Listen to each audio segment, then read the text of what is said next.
ওম শান্তি শান্তি শান্তি।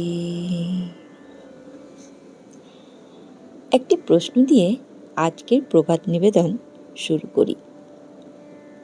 আপনি কি কখনো এত বেশি ভেবেছেন যে শেষে কি করবেন সেটাই আর বুঝতে পারছেন না? কখনো একটি ছোট্ট সিদ্ধান্ত নিতে গিয়েও মন হাজার প্রশ্নে ভরে গেছে? আজকের মানুষ তথ্যে ভরা, কিন্তু শান্তিতে ভরা নয়। আমরা সব কিছু ব্যাখ্যা চাই, সব কিছুর প্রমাণ চাই, সব কিছুকে যুক্তি দিয়ে মাপতে চাই। ঠিক এই সময় ঠাকুর শ্রী রামকৃষ্ণদেব আমাদের একটি আশ্চর্য শিক্ষা দেন। তিনি বলেন, বেশি বিচার করা ভালো নয়, মার পদপদ্মে ভক্তি থাকলেই হলো। বেশি বিচার করতে গেলে সব গুলিয়ে যায়। এই কথার অর্থ কি জানেন? ঠাকুর কি বলেছেন চিন্তা করবে না, জ্ঞান অর্জন করবে না, প্রশ্ন করবে না?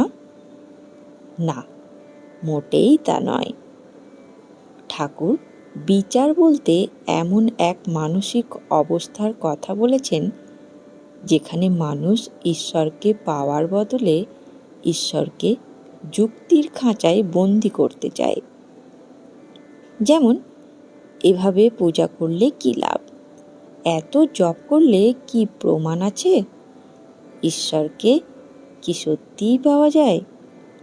এই প্রশ্ন করা ভুল নয়, কিন্তু যখন প্রশ্নই লক্ষ্য হয়ে যায় আর ঈশ্বরকে স্মরণ করাই হারিয়ে যায়, তখন মন বিভ্রান্ত হয়ে পড়ে। যেমন নদীর ধারে দাঁড়িয়ে কেউ সারা জীবন শুধু জলের গভীরতা মাপতে থাকে, কিন্তু একবারও জল স্পর্শ করে না। সে কি কখনো জলের শীতলতা অনুভব করতে পারবে? ঠিক তেমনি শুধু তর্কে ঈশ্বরকে পাওয়া যায় না। ঠাকুরের জীবনে আমরা দেখি তিনি ছিলেন শিশুর মতো কোমল, শিশুর মতো সরল। মা কালীকে তিনি শুধু দর্শনের বিষয় হিসেবে দেখেননি, তিনি তাকে জীবন্ত মা বলে ডেকেছেন। সেই সরল ভক্তি তাকে ঈশ্বর দর্শনের পথে নিয়ে গেছে। মা সারদা দেবীও বলতেন, বিশ্বাসই শেষ কথা। ভক্তি মানে অন্ধ হওয়া নয়, ভক্তি মানে নিজের অহংকারকে ঈশ্বরের চরণে রেখে বলা, আমি সব বুঝি না, কিন্তু আমি তোমার উপর ভরসা রাখি। আজ আমাদের সংসারেও এই বাণী খুব প্রয়োজন। আমরা অনেক সময় মানুষকে নিয়েও অতিরিক্ত বিচার করি। কে কি বলল, কে কেন এমন করলো, কেন আমার সঙ্গে এমন হলো, এই বিচার করতে করতে মন অশান্ত হয়ে যায়। তারপর জপে মন বসে না, প্রার্থনায় আনন্দ থাকে না, কারণ মন ভরে থাকে প্রশ্নে। ঠাকুর যে আজ বলেছেন, সব উত্তর আজই পেতে হবে না, আগে মায়ের চরণে ভক্তি রাখো। যেখানে ভক্তি আছে সেখানে ধীরে ধীরে সন্দেহ কেটে যায়।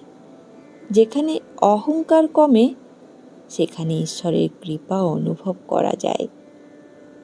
চলুন আজ একটি ছোট্ট অভ্যেস করি।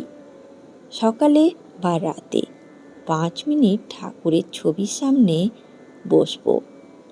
আজ কোনো বড় প্রার্থনা করব না, শুধু বলবো, মা, আমি সব বুঝতে চাই না, আমি শুধু তোমাকে ভালোবাসতে চাই, আমাকে সরল ভক্তি দাও। দেখবেন ধীরে ধীরে মন শান্ত হতে শুরু করবে।